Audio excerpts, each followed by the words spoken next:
Hey everyone, it's LS, and this is the patch preview for 14.23. Nothing super exciting, and honestly some questionable changes going on as well. Hey everyone, today's sponsor of the video is AndaSeat. You may know them as they are one of the sponsors of FlyQuest. AndaSeat is introducing their new Kaiser 4 gaming chair, and it is taking a little bit of a different spin on things. For starters, the 5D armrests on this chair are perfect. I can adjust them in literally any direction to fit how I'm playing, or even just relaxing in the chair, and sometimes I do just sort of recline and sit in front of my living room window and ponder and look out. Whenever you guys see me, obviously at my PC filming all of the videos and the offline content and whatnot, that is the chair that I am always sitting in, and it is quite comfortable. One thing that I really do love about the Kaiser 4 and all of the AndaSeat chairs is actually the lumbar support. It does feel really nice, and this is someone that has used various chairs obviously over the years, but there is quite a difference, actually, that I can feel in that regard. Has 4 levels of adjustment, so my back stays in the perfect shape, no matter how long I'm streaming or making offline content. And don't forget, this chair reclines to 135 degrees. The material on the chair is also pretty unique, and I haven't felt anything like it before, and I've used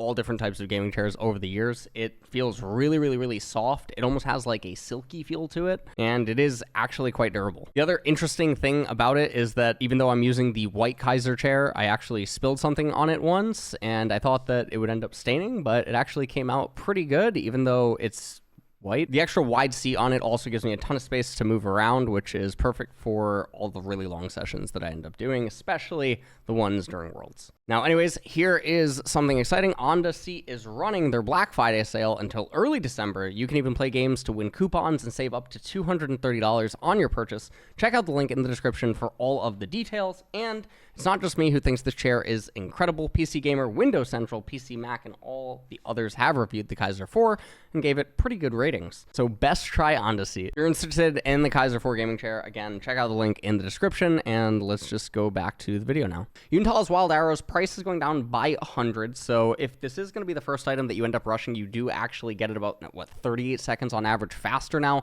Passive duration is going up from 4 to 6 seconds, which is actually quite big. Passive cooldown is also going down by a flat 10. A lot of people are complaining about this item, but ultimately it's just not... I don't think the complaints are actually warranted. I think people are just like adjusting to how the item actually is, how it curves, and with these buffs, I mean, the item is just going to be absolutely fantastic. So, I mean, there's no ifs and or buts about it. Azir, WAP ratio 35 to 55% to 40 to 60%. So Azir, remember, has received several buffs. He now has, on average, about 140 extra HP on his first reset, just from his HP regen, from all of the undid nerfs that ended up happening, and now he's getting a lot of his damage back. So Riot trying to push Azir back into the meta. Always exciting with spring right around the corner. Mastery, our attack speed, 25, 35, 45 to 25 to 65% scaling. And so they're giving Yi back a little bit of love, but it only starts coming online from rank 11, and then obviously at rank 2 at level 11, and then at level 16, but at that point, I mean, getting that extra bit of luxury attack speed I don't think is super impactful. Not doing anything at rank 1, so it doesn't really help out Yi's early game or anything, so it's a nice little buff, but it doesn't really matter. Misfortune, the Q mana is just going down by a flat 3 at rank 1. This is actually really big. Now, some people put different ability points depending on what they're trying to do with W and E and all this other stuff, especially MF support ends up maxing E. So really all that you're doing is you're getting an extra 3 mana saved on that, but in the event that you are ADMF, then you are actually getting to save a lot of mana, so that's very nice. Rammus Q cooldown, this is disgustingly insane, by the way. Rammus is going to be propelled to the very top of the meta. Hello. High five. Oh, good boy. Hello. So, Kribo's back. Anyways, so Rammus, I mean, this buff cannot be understated. This is so disgusting. This is his first maxed ability, but the extra CD that you're getting off it now is kind of disgusting in the sense that you're going to be able to actually allocate a point elsewhere in mid-game if you want to, and you still have the same effectiveness that Rammus had in the previous patch, which is really big. So, Rammus getting more utility as he runs around the map, and his early ganks getting that much better, and also now his ability to even clear faster with all of this is kind of nuts. So really big buff for Rammus, and I mean, Rammus is already one of the better champions that you can be playing, so not bad at all. Rengar, our bonus damage is going to go from 50% total AD to 100% total AD. Our armor shred is, I'm sorry, what? Our bonus damage, 50% total AD to 100%, 50? He's getting a flat 50% total AD buff. That's okay. And then our armor shred 12 to 24 to 15 to 25. So a little bit negligible, but his early game ganks are going to actually be that much stronger. So very nice for Rengar. Yuumu's ranged only out of combat movement speed is going to go down by 10. So you're losing magical boots. And the active duration is going down by 2 seconds. That's actually kind of noticeable. Probably you get to weave 1 less auto attack. Collector, the gold cost is going up by 50 gold. So 3 minions. Don't lose sleep about it. Or 2.5, right? Depending on which one you're getting. But yeah, it doesn't matter. I mean, this item just shouldn't be getting built. Caitlyn, our bonus AD ratio is getting nerfed from 150 to 100%. That's actually really disturbing that they're nerfing Caitlyn as hard as she's getting hit, because I feel like she needs other changes, but it doesn't really matter. Kha'Zix armor is going to go from 36 to 32, so he's going to lose a little bit more HP inside of the jungle. He's also going to lose his 1v1 prowess. Evolved W Isolated Slow is also going down by 15%, which is really massive, so people are getting tier 2 boots back on the slow. Kog'Maw, Q Shred is going to be from 23 to 31% to 16 to 32%, and the E damage 75 to 255 plus 70% AP to 70 to 230 plus 65% AP. So just getting hit all around. So not only does 80 Kog'Maw, crit Kog'Maw, attack speed, everything's just getting hit. Everyone's being punished because of AP Kog'Maw, which is absolutely disgusting.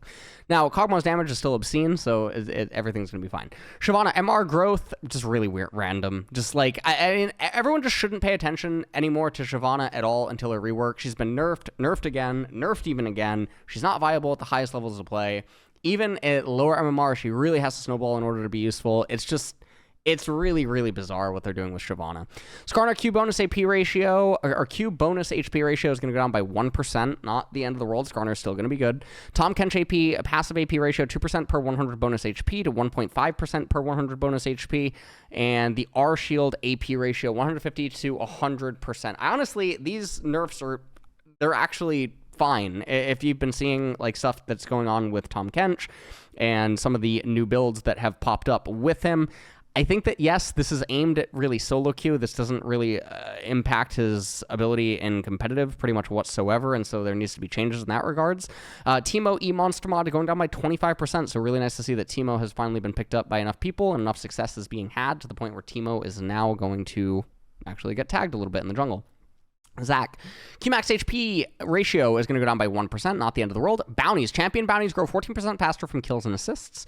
Champion bounty reduction due to losing increased up to 4%, or 4x, sorry. Maximum contribution to objective bounties from gold leads doubles. Smaller leads unchanged. Very nice. Ambessa, Q2 cast window, 3.5 to 4 matches passive duration. And then passive dashes no longer go over player-created terrain. R movement commands issued before a successful cast will be discarded after slamming the enemy into the ground to avoid path. All right, these are totally fine. Again, Ambessa, her win rate right now does not matter. She's an extremely high skill ceiling champion that has a lot of stuff going on and a lot of skill expression. Totally normal. She's always going to be a sub 50% win rate champion. We have to understand that. So her real win rate that Riot is probably aiming her towards is probably somewhere around 47-48%. So as soon as she's around 47-48%, you introduce mastery curve to the champion and you factor in, you know, people that one-trick her, which I don't know how many people are actually going to one-trick Ambessa, but it is what it is. Aurora. Q now automatically recast if the duration runs out without Aurora recasting the spell, can recast to end early. Q cooldown 8 to 6 to 9 to 7, getting nerfed there. Q damage is also going to go up by a flat 5. Q range going up by 50. E range is also going up. Passive movement speed is removed. W now grants 20 to 40% MS on cast, so they're making her less nimble on her own inside of laning phase, tying it more to the W. I think these are all fine changes.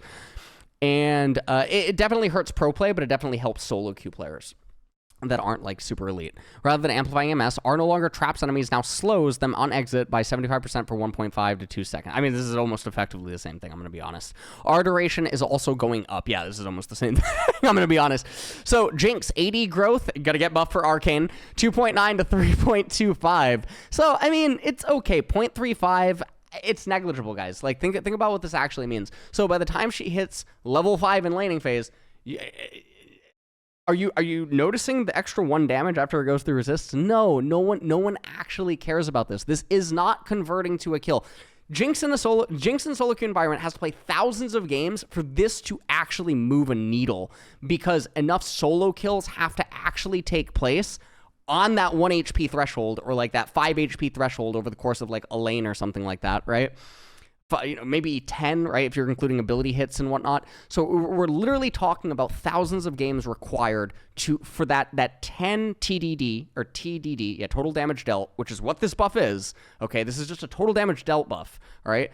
You need to play thousands of games in solo queue, not you, but everyone, for 10 damage to actually be the exact threshold to cause an early game shift or a meaningful shift at like some big fight, exactly 10 HP roughly, right? To where that somehow turned the game, right? You get the early solo kill. Like, I think about how many more games you win or something if you get first blood, right? As your champion or whatever, right? So that is what this is. W total AD ratio is going down, however, by 20%, and we're gone. All right, so Jinx getting nerfed in that regard. So buffed in one way for Arcane, nerfed, but, you know, maybe people won't read it that far. Who knows? Maybe they'll just see it as like a neutralizing thing. Rell, passive now deals 5% total armor MR magic damage on hit. Passive minimum steal is going to go up at early ranks. Base armor is also going down. Base MR is going down. Attack speed growth is going up, which her auto attack speed and everything is terrible. W dismounted movement speed is going up, negligible amount. W dismounted armor MR scaling is up by 3%, negligible. W mounted movement speed 335 to 380 to level scaling, so now she's getting slower. Q, W1, W2 stun duration reduced, okay. Tenacity effects crash down, E retreating. Wow, these are weird changes. Oh, they're hitting her so hard. She's still going to be played by pro players, but yeah, definitely very weird. QWR minion mods, 110%, 140, 100% to 100%, 100%, 50%. Okay. I mean, that's fine. They're just making it so that you can't as safely wave clear with... They're making it so you can't as safely wave clear, and they're making it harder to get as stacks, which this is totally fine, because Smolder is still one of the Thanos or like Exodia champions in the game. Q damage, 15 to 55 plus 100% total AD, 40% stacks, to 65 to 125, so they're buffing the base massively, but the stacks are going down by 10% of your total stacks. So there's definitely going to be a threshold on this. Now resource 15 mana on kill, what? Q bounce damage, 75 to 50%. Q burn damage, 0.8% of stacks plus 2% bonus AD, plus 1% AP to 0.4% of... Oh, he's getting hit really big. Okay. W1 damage, 45... Oh. So, all of these changes are still going to be fine. Smolder now has his R up also a little bit more often. These changes are all still going to be fine. Smolder is a competitive-only champion, and he should only be picked in competitive environment because, yes, you get to 22 minutes with Smolder, 25 minutes, whatever. He has all of his stacks. He will still win you the game, and these changes are not going to do anything about that.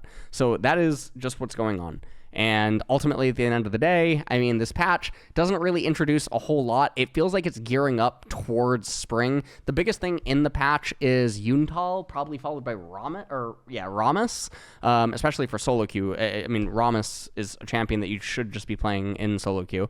And then outside of that, I mean, I guess the Aurora changes, but I mean, that's sort of whatever. And that is it for the patch, which... This feels not super great. Let's see what Froxton actually had to say. Smolder's a really popular champion, but he gets held down a bit by being great, and he's great at stalling out the game, bringing down a bunch of these capabilities down as well as his stack scaling. Okay. Jinx's poke caster builds have been strong for a while. Zach, Tahm Kench, Captain Gameplay is a lover of alt builds, and AP Kench was the soup du jour a while ago.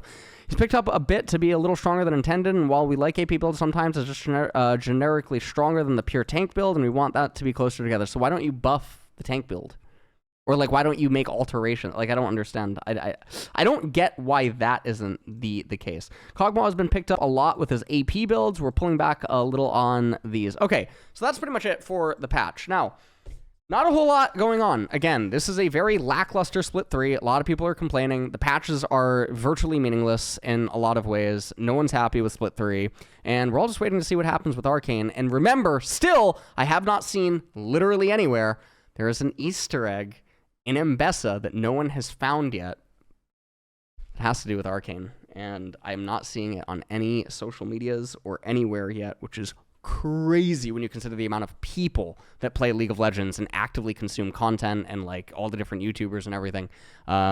So that's actually very interesting, and it does directly tie to what we're talking about. So anyways, I will see you guys in the next one, and thank you for watching, and I hope you guys are enjoying playing Pokemon Pocket.